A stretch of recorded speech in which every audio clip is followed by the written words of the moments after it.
The Second Year, Chapter 9. Tower Room, Windy Poplars, April 20th. Poor dear Gilbert!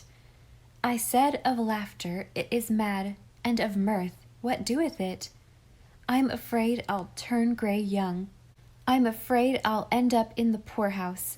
I'm afraid none of my pupils will pass their finals. Mr. Hamilton's dog barked at me Saturday night, and I'm afraid I'll have hydrophobia. I'm afraid my umbrella will turn inside out when I keep a tryst with Catherine tonight. I'm afraid Catherine likes me so much now that she can't always like me as much. I'm afraid my hair isn't auburn after all. I'm afraid I'll have a mole on the end of my nose when I'm 50. I'm afraid my school is a fire trap. I'm afraid I'll find a mouse in my bed tonight. I'm afraid you got engaged to me just because I was always around. I'm afraid I'll soon be picking at the counterpane. No, dearest, I'm not crazy. Not yet.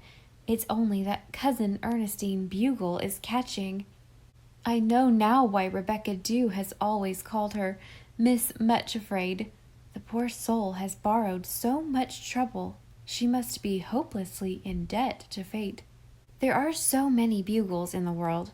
Not many quite so far gone in bugleism as Cousin Ernestine, perhaps, but so many killjoys, afraid to enjoy today because of what tomorrow will bring. Gilbert, darling, don't let's ever be afraid of things. It's such dreadful slavery. Let's be daring and adventurous and expectant.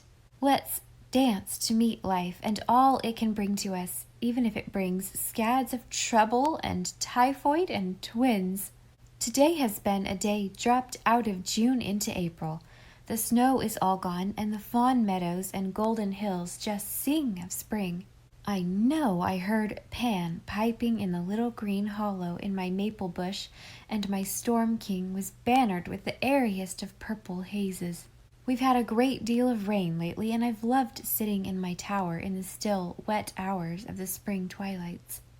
But tonight is a gusty, hurrying night. Even the clouds racing over the sky are in a hurry, and the moonlight that gushes out between them is in a hurry to flood the world.